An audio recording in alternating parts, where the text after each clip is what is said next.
भगवती श्रुति को प्रार्थना करता हूं कि मुझे देवता बनना है तो मैं क्या करूं। तब वेदों में अनेकानेक सूक्त हैं, पुरुष सूक्त है, श्री सूक्त है, उसी में एक सूक्त है भद्र सूक्त।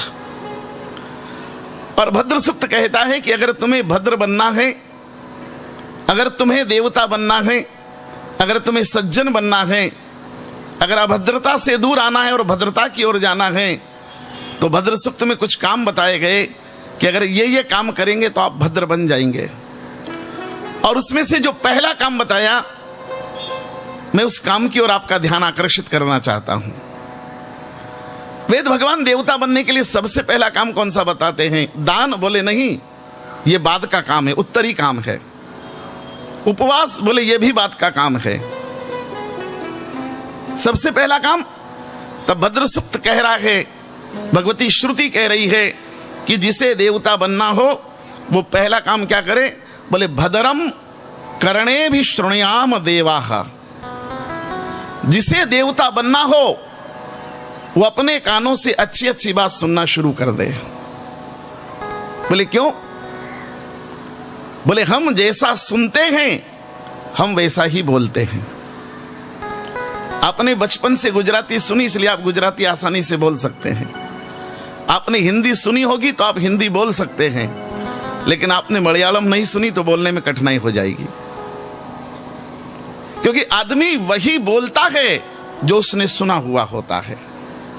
इसलिए रामायण सुनेंगे तो रामायण बोलेंगे, गीता सुनेंगे तो गीता बोलेंगे, भागवत सुनेंगे तो भागवत बोलेंगे। अगर फालतू लोगों की बातें सुनी तो संत और शास्त्र को जीवन में सुनना चाहिए, तो ही हम संत और शास्त्र जैसा बोल पाएंगे। उदाहरण बहुत नकारात्मक है इसलिए क्षमा करना, लेकिन अनिवार्य इसलिए कहता हूं। चिकित्सा शास्त्र कहता है, मेडिकल साइंस एक बात कहता है कि कोई जातक, कोई जन्म लेने वाला जन्म से गूंगा है तो जरूरी नहीं कि जन्म से बहरा भी होगा, लेकिन यह अनिवार्य है कि जो जन्म से बहरा है वो जन्म से गूंगा भी। क्योंकि जिसने कुछ सुना ही नहीं, ना हिंदी सुनी, ना गुजराती सुनी, ना अंग्रेजी सुनी, कुछ सुना ही नहीं, तो आखिर वो बोलेगा तो क्या बोलेगा? इसलिए व्यक्ति वही बोलता है जो उसने सुना हुआ होता है। इसलिए वेद भगवान आज्ञा दे रहे हैं कि अगर जीवन में देवत्व चाहते हो, जीवन में ईश्वरत्व चाहते हो, जीवन में भद्रता चाहते हो, जीवन में सज्जनता चाहते हो, तो पहली शर्त है भद्रम करणे भी शृणुयाम। जीवन में संत और शास्त्र के वचन सुनते रहो। महर्षि पाणिनि से लेकर आज तक के व्याकरणाचार्य से क्षमा मांगते एक बात कहना चाहता हूं। सारे व्याकरण के आचार्य मुझे क्षमा करें, लेकिन हमारी व्याकरण में सुनना भी क्रिया है और बोलना भी क्रिया है। Hearing and talking both are action. लेकिन मेरी व्यासपीठ विनम्रता से प्रार्थना करती है कि नहीं नहीं, केवल सुनना ही क्रिया है, बोलना तो प्रतिक्रिया है। क्योंकि हम जो सुनेंगे वही हम, इसलिए निरंतर निरंतर सुनने की महिमा हमारी यहां कही गई। निरंतर सुनते रहो, संत की सुनते रहो, शास्त्र की सुनते रहो, श्रेष्ठ जनों की सुनते रहो, आर्य जनों की सुनते रहो, वृद्ध जनों की सुनते रहो, विद्वत जनों की सुनते रहो। क्योंकि हम जैसा सुनेंगे हम वैसा ही बोलेंगे। एक बार मेरा गुरु तीर्थ पुष्कर जाना हुआ और भाव जगत में, कल्पना जगत में मैंने जगत पिता ब्रह्मा जी को एक प्रश्न किया कि हे वेद उद्गाता, हे चतुर्मुख, हे विश्व रचेता भगवान ब्रह्मा, मैं आपकी भूमि पर आया हूं, आपको प्रणिपात करता हूं और याचना करता हूं कि एक प्रश्न की जिज्ञासा है मन में, कहीं उत्तर आना चाहिए। ब्रह्मा जी ने मुझे भाव जगत में कहा, पूछ, क्या प्रश्न पूछना चाहता है? मैंने विनंती की कि मुझे इतना बता दो कि मनुष्य को सुनना पहले चाहिए या बोलना पहले चाहिए?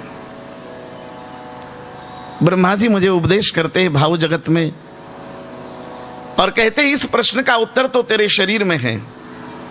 हमने कहा कैसे? बोले ये बता कि तूने सुनना कब शुरू किया? हमने कहा जिस दिन जन्म लेकर मां की गोदी में आए होंगे उसी दिन सुनना शुरू किया होगा। बोले ठीक, अब बता कि तूने बोलना कब शुरू किया? मैंने कहा कि मेरी मां प्रायः कहा करती है कि तूने 2.5 साल की उम्र में बोलना शुरू किया और 5 साल तक तुतला तुतला कर बोलता था। तो मैं ये मान लूं कि मैंने 2.5 साल की उम्र में बोलना शुरू किया। ब्रह्मा जी मेरे सामने चारों मुख से मुस्कुराए और कहा समझा कुछ? मैंने कहा नहीं। बोले जीवन में सुनना पहले ही दिन आरंभ किया और बोलना 2 साल बाद शुरू किया, समझा कुछ? मैंने कहा नहीं। बोले जीवन में सुनना पहले चाहिए और बोलना बाद में चाहिए। हमने सुनना पहले ही दिन शुरू किया और बोले 2 साल बाद। इसलिए ब्रह्मा जी कहते हैं कि पहले सुनो और बाद में बोलो। और हम देवता इसलिए नहीं बन पाए कि सुनते किसी की है नहीं और बोलने से चूकते। इसलिए जीवन में पहले सुनो फिर बाद में बोलो। जो पहले सुनेगा बाद में बोलेगा वो देवता बन पाएगा। इसलिए वेद भगवान कह रहे हैं भद्रम करणे भी शृणुयाम देवा। मैं भाव जगत में दूसरा प्रश्न करता हूं, जगत नियंता को, जगत रचयिता को मेरी प्रार्थना है कि बाबा एक प्रश्न का उत्तर और। बोले क्या? मैंने कहा इतना और बता दीजिए कि मनुष्य को सुनना ज्यादा चाहिए या बोलना ज्यादा चाहिए? ब्रह्मा जी ने कहा इस प्रश्न का उत्तर भी तेरे शरीर में है। हमने कहा कैसे? तो ब्रह्मा जी कहते हैं तुझे मैंने सुनने के लिए कान 2 दिए, देखने के लिए आंखें 2 दी, लेकिन बोलने के लिए जबान 1 दी।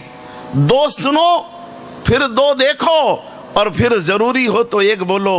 जो 2 सुनकर 2 देखकर फिर 1 बोलता है वो देवता बन जाता है। और हम देवता इसलिए बन नहीं पाए कि 1 भी सुनते नहीं है और 10 सुना देते हैं और ऊपर से अहंकार पालते हैं। हम किसी की उधार नहीं रखते, हाथ की हाथ चुका देते हैं।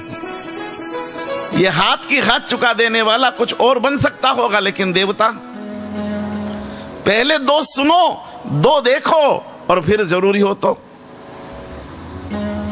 2 सुनकर 2 देखकर जो 1 बोलेगा उसके जीवन में देवता बनने की संभावना है। इसलिए वेद भगवान कह रहे हैं भद्रम करणे भी शृणुयाम देवा। मैंने जगत पिता को एक प्रश्न और पूछ लिया कि बाबा एक और प्रश्न है। बोले पूछ। हमने कहा बाबा बस इतना और बता दीजिए कि मनुष्य को सदैव सुनना चाहिए या मनुष्य को सदैव बोलना चाहिए? तब ब्रह्मा जी कहते इस प्रश्न का उत्तर भी तेरे शरीर के भीतर है। संसार का कोई ऐसा प्रश्न नहीं जिसका उत्तर मनुष्य की देह के भीतर ना हो, क्योंकि जो कुछ ब्रह्मांड में है वो ही इस पिंड में है और जो इस पिंड में ही उसका विस्तारित रूप ब्रह्मांड में है। हमारे यहां 2 विचारधाराएं हैं उपासना पद्धति की। पहली है साकार सगुण की उपासना और दूसरी है निराकार की उपासना। साकार की उपासना में भगवान का श्री विग्रह महत्वपूर्ण है, भगवान की मूर्ति महत्वपूर्ण है। इसलिए हम अपने ठाकुर जी पर सारे ठाट न्योछावर कर देते हैं। वहां भगवान का विग्रह मूल्यवान है, लेकिन निर्गुण की उपासना में विग्रह नहीं है भगवान का। वहां यह माना गया कि यह देह ही भगवान का दिया गया विग्रह है। इसलिए कबीर साहब कहते हैं, इसलिए कबीर जी कह रहे हैं कबीरा यह तन ठाठ तंबूरे का, खेचत तार मरोरत खूटी, निक्सत राग खजूरे का। जिसे पुराणों में आकाशवाणी कहा गया, जिसे पुराणों में देववाणी कहा गया, जिसे पुराणों में भगवान का संदेश कहा गया, जिसे पुराणों में भगवान की पूर्व उद्घोषणा कही गई, उसी को कबीर साहब कहते हैं हजूर वाणी। ये देववाणी तेरे देह के भीतर से भी निकल सकती है। इसलिए कबीर जी कह रहे हैं कबीरा यह तन ठाट तंबूरे का, खेचत तार मरोरत खूटी, निक्सत राग। ये देह अत्यंत मूल्यवान है और इसलिए तुलसी बाबा को कहना पड़ा बड़े भाग मानस तनु। ये देह अत्यंत मूल्यवान है। और मैं आपसे एक प्रश्न पूछूं तो इस देह की जो निर्गुण परंपरा ने विराटता कही वो समझ में आएगी। आप जिस कार में बैठते हैं वो कार बड़ी है या आप बड़े हैं? निसंदेह भौतिक दृष्टि से अगर आप देखेंगे, स्थूल दृष्टि से देखेंगे तो कार ही बड़ी दिखाई देगी, आप छोटे दिखाई देंगे। क्योंकि अगर आप कार से बड़े होते तो कार में बैठ कैसे सकते थे? आप जिस घर में रहते हैं वो घर अगर स्थूल जगत में आपसे बड़ा हो छोटा होता तो आप उसमें कैसे रह सकते थे? इस पांडाल में इतने लोग बैठे हैं, अर्थात पांडाल बड़ा है, हम छोटे हैं। लेकिन सूक्ष्म की अवधारणा जो इस मनुष्य शरीर के भीतर मौजूद है, विद्यमान है, वो कहती कि नहीं नहीं, आप ना कार से छोटे हैं, ना आप अपने मकान से छोटे, ना इस पांडाल से छोटे। बोले क्या? बोले नेत्र बंद तो करो। जैसे ही नेत्र बंद करोगे आपकी कार भी अंदर आ जाएगी, आपका घर भी अंदर आ जाएगा, ये पांडाल भी अंदर आ जाएगा। अरे नहीं, ये सकल ब्रह्मांड आपके भीतर आ जाएगा केवल ध्यान मात्र करने से। इसलिए आप बड़े हैं, ब्रह्मांड छोटा है। ये सूक्ष्म की विराटता है, ये मनुष्य देह की संभावनाएं हैं, ये अनंत संभावनाएं इस देह में विद्यमान है। इसलिए कबीर कहते हैं कबीरा है यतन ठाठ। और इसलिए विवेकानंद जी ने कहा शिक्षा जगत की चर्चा करते करते कि मनुष्य में अनंत संभावनाएं हैं, उन संभावनाओं को प्रकट करना ही शिक्षा का उद्देश्य है। और इसलिए जो अनंत संभावनाएं हैं उन संभावनाओं को ही सिद्ध करने का नाम शिक्षा है। जो अनंत संभावनाएं मनुष्य की देह के भीतर विद्यमान हैं, उन्हीं संभावनाओं की सिद्धि का नाम शिक्षा हो सकता है। और इसलिए ब्रह्मा जी कह रहे तेरे तीसरे प्रश्न का उत्तर भी तेरे भीतर है। हमने कहा कैसे? उन्होंने कहा क्या प्रश्न है तेरा? मैंने कहा बस इतना बता दीजिए कि मनुष्य को सदैव सुनना चाहिए या मनुष्य को सदैव बोलना चाहिए। तब ब्रह्मा जी कहते हैं देख, तुझे मैंने देखने के लिए आंखें दो दी, लेकिन आंखों पर पलकों का पर्दा लगाया। तुझे बोलने के लिए जबान एक दी, लेकिन जबान पर ताले दो लगाए। पहला ताला ओठों का मधुर ताला, और इससे भी ये जुबान न रुके तो अलीगढ़ के ताले से भी मजबूत ताला 32 दांतों का ताला दिया।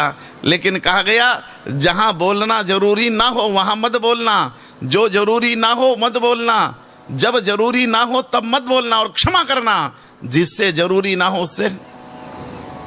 भगवान ने जबान को 2 तालों में बंद किया। शरीर में 10 इंद्रियां हैं, 5 ज्ञानेंद्रिय हैं और 5 कर्मेंद्रिय हैं। इन 10 इंद्रियों में अगर 2 ताले में बंद है तो केवल जबान है। भगवान ने 2 ताले में जबान को बंद क्यों की?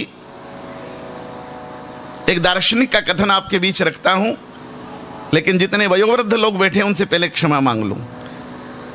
वो दार्शनिक कहते हैं कि बोलना सीखने के लिए 2 वर्ष का समय पर्याप्त है। बोलना सीखने के लिए 2 वर्ष का समय पर्याप्त है, क्योंकि अबोध बालक भी जन्म लेने के बाद 2 वर्ष में बोलने लगता है।